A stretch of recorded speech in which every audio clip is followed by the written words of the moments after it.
반갑습니다. 김영무의 노자필력기 그 11번째 시간입니다. 오늘 이 시간의 주제는 도가의 미와 추가 되겠습니다. 도가에서는 놀랍게도 아름다움과 추함의 경계를 인정할 수 없다는 논리를 전개해왔습니다. 굳이 언급하려 들자면 장자미학의 원천이랄 수도 있겠습니다. 사람들은 꽃은 아름답고 동물들의 배설물은 일단 더럽다는 고정관념에 사로잡혀 있습니다. 그렇다면 진실로 꽃들은 아름답고 배설물은 더러울까요? 따지고 보면 꽃들은 식물들의 생태학적 일개 과정에서 나타난 자연현상에 불과할 뿐이어서 수정을 위해 바람이나 곤충을 맞이하려는 생태적 본능의 표현에 불과하다 말할 수 있을 것입니다. 그렇게 생각을 다잡고 보면 꽃이 곱다는 관념은 사람들이 자기 주관적 느낌에 의해 임의로 지어낸 말에 불과한 꼴이 되고 맙니다. 이를테면 나비나 꿀벌들의 눈에는 꽃이 단지 자기들의 양식 창고점으로 보일 수도 있지 않겠습니까? 따라서 어느 누가 꽃을 향해 더럽다는 말을 한다 손 치더라도 논리적으로 모순이 될 턱도 없을 뿐만 아니라 꽃의 본질에는 아무런 변화가 생길 까닭도 없게 됩니다. 비단 모양이나 색깔이 있어서만 그런 것도 아닙니다. 고약하고 향기롭다는 냄새의 분별이나 아름답고 시끄럽다는 가지각종 소리들이나 달콤하다든가 떫다는 식의 맛에 있어서나 부드럽고 거칠다는 식의 촉감에 있어서도 매 마찬가지 결과로 나타나게 되어 있습니다. 이었고 장자가 본격적으로 미와 추의 개념에 대한 철학적 고찰을 감행했습니다. 그가 아름다움의 본질과 추악함의 본질을 탐구하기 시작했다는 말이 들 테죠. 이전에 도의 본질을 논할 때 똥 오줌 속에도 도가 있다는 장자의 말을 인용한 적이 있었습니다. 장자는 인간세와 덕충부장에서 옳자니 지리자니 옹양대형이니 하고 일삼아 외모가 추악하거나 괴이하고 기형적인 인물들을 대량으로 등장시킨 다음 그들을 외모가 멀쩡한 사람들보다 오히려 근사한 존재들로 묘사하려 들기도 했었습니다. 이를테면 어떤 사람은 곱사더이고 어떤 사람은 양쪽 대퇴부가 굽었으며 어떤 사람은 다리가 잘려나갔고 또 어떤 사람은 목에 사발만한 큰 혹이 매달려 있었고 또 어떤 사람은 아예 입술이 없고 어떤 사람은 얼굴이 실로 기괴한 꼴이었습니다. 일상적 관점에서 보자면 그들은 하나같이 기형인데다 더럽고 추한 인물들로서 여느 사람들이 슬금슬금 그들을 깊이 하고 싶어하는 그런 대상들 뿐이었습니다. 그럼에도 불구하고 장자는 괴상망측한 몰골의 그런 사람들 모두가 그 당시 주위 사람들로부터 사랑과 존경을 받은 주인공들로 묘사하려 들었습니다. 아니, 장자 자신부터 그들을 그렇게 인식하려 들었습니다. 그렇다면 장자는 무슨 까닭으로 일삼아 그처럼 못생기고 추악한 인물들을 애써 묘사하려 들었을까요? 장자의 눈이 사팔떡이었거나 그의 의식에 무슨 병적인 이상이 생겨 광기가 발동하여 그런 짓을 저질렀을까요? 결코 그런 것이 아니었습니다. 장자는 자신의 참된 사상을 서술하기 위해 방편으로 그처럼 유밀한 시들을 짓기도 했고 그 시 속에서 자신의 정신적 자유라는 개념을 노래하려 들었던 것입니다. 장자가 이렇게 말했습니다. 도가 그 외모를 주었고 하늘이 그 형상을 주었으니 어떤 훌륭하고 추악한 것도 그 자신의 마음을 상하는 것이 없다. 내 편 덕충부. 압권이라 했던가요? 알고 보면 장자의 이 말이야말로 사람들의 숨소리를 뚝 멈추게 하는 어떤 선방의 할과 같은 외침이 아닐 수 없었습니다. 그가 당장 꽃이 왜 아름답고 똥이 어째서 더럽냐는 식의 반문을 우리에게 던진 격이 되었습니다. 아니, 그는 그 한마디의 화두로서 우리의 고정관념을 아예 180도 뒤집고자 했습니다. 명나라 말기에서 청나라 초기 학자로 명나라의 부흥운동에 참가한 적도 있었으며 주역 외전, 시담 등의 저술도 집필한 바가 있었던 왕부지는 장자의 그 부분을 이렇게 해석하려 들었습니다. 도가 그 모습을 주었으니 모습이 아름답거나 추한 것도 모두 도가 된다. 하늘이 그 형상을 주었으니 형상이 온연하든지 훼손되었든지 그 모두가 하늘의 뜻이다. 장자가 볼 때는 그러했습니다. 우주의 본체가 되는 도야말로 최고의 절대적 미에 해당되며 현상계의 미는 어디까지나 상대적이 되었습니다. 따라서 본질적으로는 미와 추의 그 어떤 차별도 있을 수가 없었습니다. 바로 그러한 견지에서 장자는 인위적 미학의 논리를 전면 부정하여 들었습니다. 예를 들면 목각으로 된 조각상이 아무리 아름답다고 해도 장자가 볼 때는 허허벌판에 제 모습 그대로 서 있는 한 그루의 앙상한 나목이 진 아름다움을 절대로 능가할 수 없다고 보았습니다. 또는 도를 알고 사물을 대하면 아름다울 미와 추가 별개의 것이 아니라는 뜻이 되기도 하고, 어리석은 사람들의 눈에는 아름다움과 추함이란 분별이 있지 진실로 현명한 사람의 눈에는 미와 추가 한자리에 머문다는 뜻이 되었습니다. 일전 최악의 형상처럼 괴상망측하게 생긴 돌이나 바위 등을 우리는 흔히 괴석이라 부르는데, 우리가 돌이나 바위에서 찾을 수 있는 최상의 아름다움이란 또 바로 그러한 괴석에서 찾을 수가 있지 않겠습니까? 생각을 해보면 그처럼 추가 미로 여겨지는 경우를 우리 일상인들도 감지할 수 있는 일이 됩니다. 장자는 또 하나의 고사를 빌어 미와 추는 상대적이며 서로 비교되면서 존재함을 이렇게 일러주었습니다.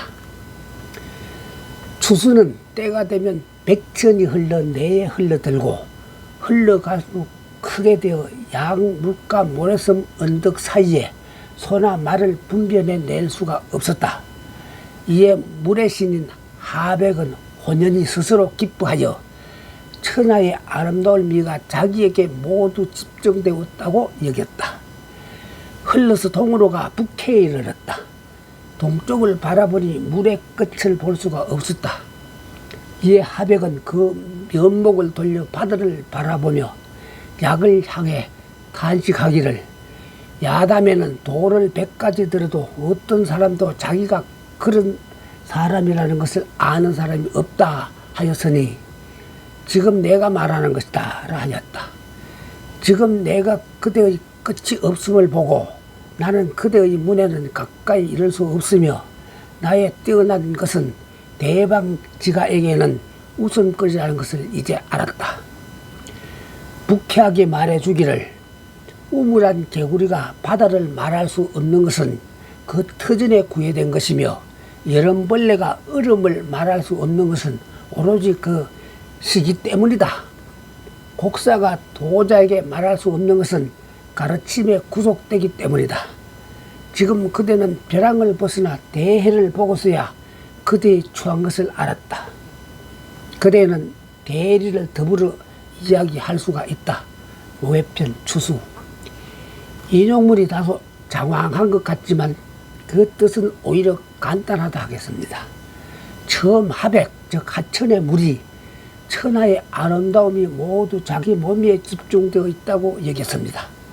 그러다가 북해에 도착하여 넓은 바다가 웅장하고 위험이 있음을 발견하고서야 비로소 자기가 추하다는 사실을 깨달았다는 뜻이 됩니다.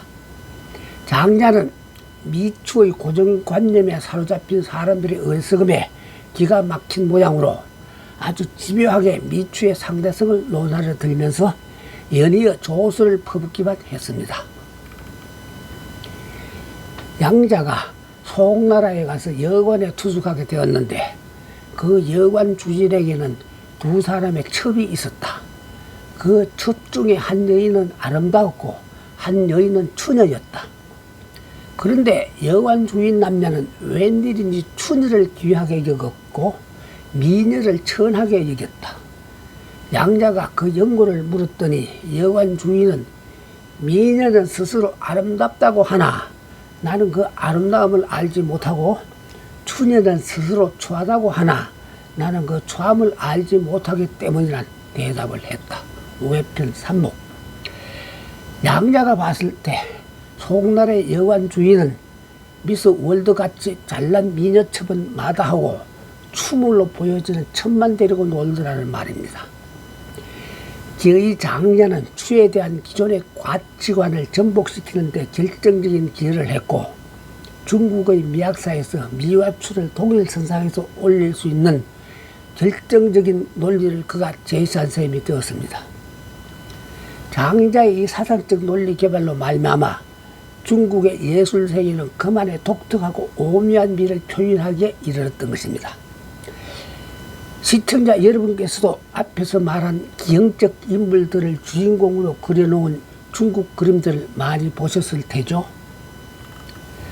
한편 노자나 장자가 논하는 미추의 개념 속에는 공자의 육아에서는 절대로 그 끈을 놓아주지 않는 선, 즉 윤리의식도 과감하게 떨쳐버렸다는 사실도 간과해서는 안 될 일입니다. 공자가 말하는 아름다움이란 반드시 선, 즉 윤리적 가치관이 전제될 때에만 가능한 것이어서 이른바 비윤리적 아름다움이란 처음부터 아름다움으로 성립될 수 없는 일이었고 아예 미로 인식되어서도 안 된다고 보았습니다. 그런데 공자의 그러한 분별에 일침을 가하듯 노자는 아름다움을 이렇게 논했습니다. 천하가 모두 아름다울 미를 알고 미가 된다고 하는 것은 미할 오이기도 하고 추할 추이기도 하다. 모두 착할 선을 알고 선이 된다고 하는 것은 불선이기도 하다. 따라서 유무는 상생하고 난이는 상승하며 고하는 상령하고 음성은 상하하며 전우는 상수한다. 노자 2장.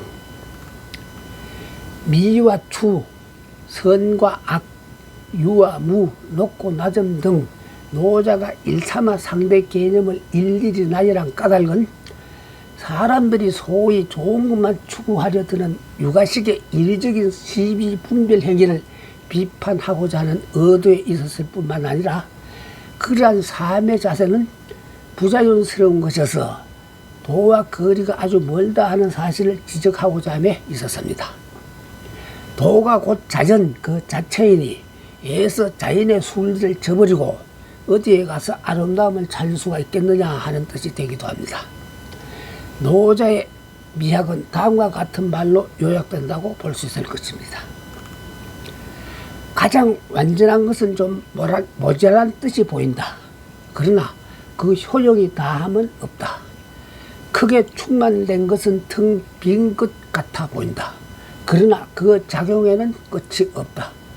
크게 곧은 것은 굽은 것 같고 뛰어난 기교는 서투르게 보이며 뛰어난 운변은 눌변처럼 들린다.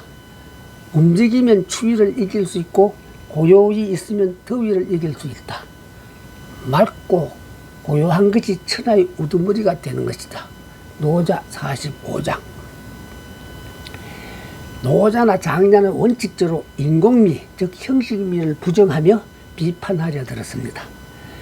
위의 말에서 뛰어난 기교란 제대로 된 아름다움을 빚을 수 있는 기교를 말함이고 뛰어난 웅변이란 제대로 된 표현력을 구사할 수 있는 능력을 말함인데 옹졸할 졸은 부족하다는 뜻이 되니 여기서는 인공적이 아닌 자연스러움을 뜻하게 되는 것이고 물 역시 어눌함을 말하니 여기서는 꾸밈이 없는 소박함이 최상의 아름다움이란 뜻을 일러주고 있는 것입니다. 요즘 흔히 들을 수 있는 무기교의 기교란 말이 곧 노자가 여기서 말하는 대교 약졸에 해당된다는 뜻이 됩니다. 다른 한편 육아는 인생을 가까이서 살피고자 들었고 도가는 인생을 멀리서 바라보길 원했다고 볼 수도 있습니다. 위의 표현이 어느 책에 기술되어 있고 그걸 읽은 내가 전적으로 공감하게 되어 기억하게 되었는지 혹은 어느 순간에 내가 지어낸 것인지는 모를 일이 되겠으나 나는 아직도 이 표현이 무척이나 그럴싸하다는 생각에 젖어 있습니다. 적어도 유가와 도가를 비교 설명하는데 위의 말은 대단히 유효적절하고 동양의 산수화나 수묵화를 해설하는데도 가장 근사한 논리라는 뜻에서 하는 말이 되겠습니다. 분명 유가는 인생을 가까운 거리에서 살펴보는 편에 속하고 도가는 인생을 멀리서 바라보는 편에 해당되었습니다. 그렇다면 유가는 어째서 인생을 가까운 거리에서 살펴본다고 말할 수가 있을까요? 그에 대한 해답은 너무나 간단합니다. 가까운 거리에서 지켜보아야 당장 어떤 사람의 예의가 바르고 품행이 반듯한지 두루 가늠할 수가 있고 사물의 구별이나 이름도 제대로 분간할 수가 있고 그 모습이 추한지 아름다운지도 판단할 수가 있고 과연 어느 필이 옳고 그른지 그 시비를 가릴 수도 있고 오색의 판별도 가능하지 않겠습니까? 어차피 들을 소리는 다 들어보아야 하고 봐야 할 것은 알뜰살뜰 제대로 살펴보아야만 정확한 판단을 내릴 수가 있기에 그러한 거죠. 그에 반해 노장자의 사상은 처음부터 시비 분별을 떠나고자 했던 겁니다. 그러니까 자연 가까운 거리가 아닌 먼 거리를 선호할 수밖에 없는 일이 되었습니다. 우선 멀리서 지켜보아야만 한눈에 들어오는 전체적인 모습, 즉 도를 파악할 수 있게 된다는 것입니다. 당장 인생의 무상함을 인식하기 위해서는 많은 생물들의 덧없는 생애를 웬만큼 지켜보아야 그 절실함을 느낄 수가 있지 않겠습니까? 공간적 거리감과 아울러 시간적 거리감도 지녀야 한다는 뜻입니다. 장자의 소요유는 정신적인 해방의 경지라 했는데 정신적인 해방의 경지란 바로 세속적 일상의 속박에서 멀리 떠남에 있었습니다. 이해 덕실에 얽매여서는 절대로 해방감을 느낄 수가 없는 것이죠. 이전에 금을현이 대단히 중요한 미학적 개념이란 말을 했는데 훗날 송나라 내지 원나라 시대로 넘어오면서 그 현이 산수화의 미학적 원리로 정착하게 됩니다. 그러한 과정에서 금을현의 개념이 또 멀다는 의미의 멀음과 마주치게 됩니다. 시인으로 아버지 소승과 현인 소식 즉 소송파와 함께 삼부자가 나란히 당송 8대가의 반열에 들어있는 소철이 그의 노자해에서 다음과 같은 말을 남겼습니다.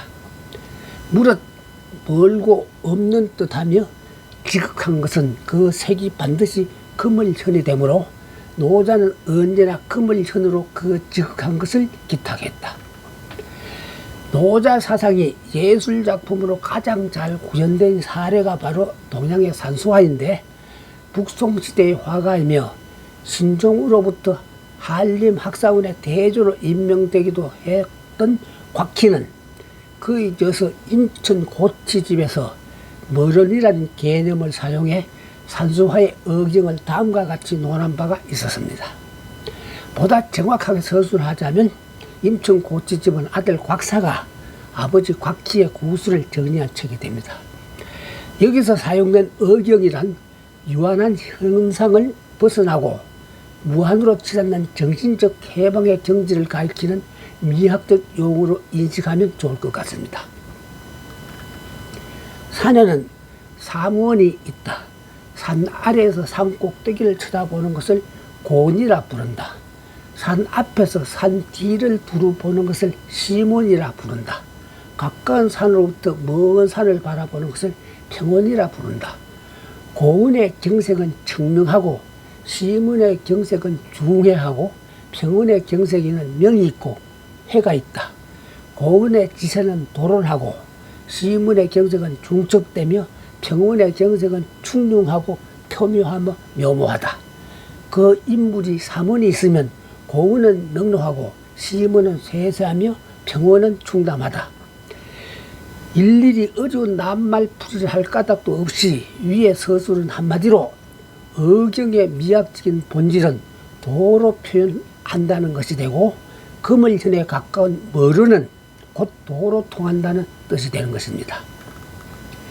따라서 위진현학시대의 셋을 신어에는 현원, 청원, 통원, 청담평원, 최현식원, 광원, 원지, 심은, 청원아정, 원치, 홍원 등으로 온통 머루를 사용하는 여러 가지 개념들이 폭포수처럼 흘러넘치고 있었습니다.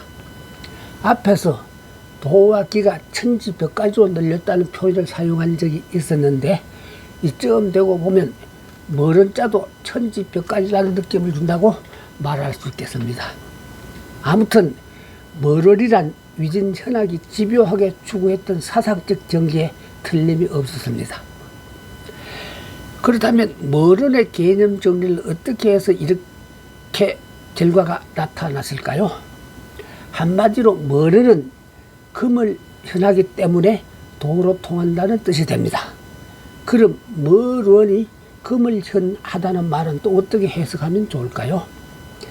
이전에 금을 현을 색깔로 표현할 때 검은색과 붉은색의 합으로 본다는 말을 한 적이 있었습니다. 검은색은 없을무에 해당되고 붉은색은 있을류에 해당된다는 말도 했었죠.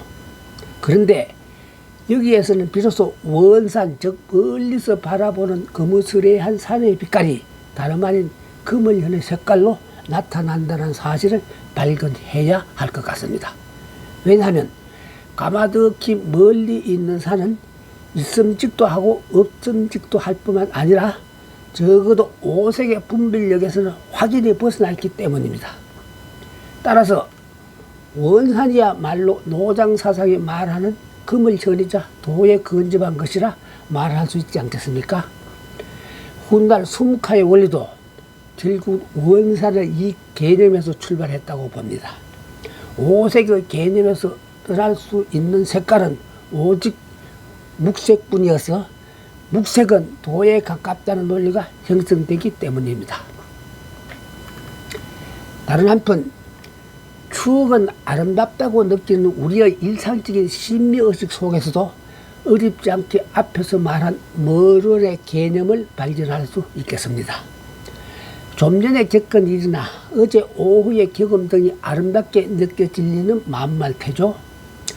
적어도 그것이 아름답게 느껴지는 한 토막의 추억으로 우리 마음에 나타나기 위해서는 가물가물한 기억으로 화했을 정도의 시간적 정과, 즉 시간적 거리감이 필요하기 마련인 것입니다.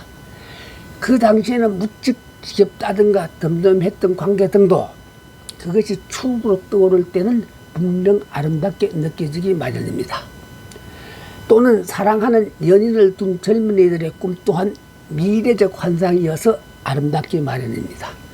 사랑하는 사람과 비참하거나 참혹한 환상을 미래의 꿈으로 그리는 테니 그 경우에도 역시 시간적 거리감이 미학적 부리점 역할을 하고 있는 것입니다. 원산이 공간적 거리감의 미학이라 한다면 추억이나 미래는 시간적 거리감을 미학으로 볼 수 있는 일이 되는 것입니다. 시청해 주셔서 감사합니다. 다음 이 시간에는 도가의 이상적 인물상인 지인과 소요유에 대한 탐구를 계속해 보겠습니다.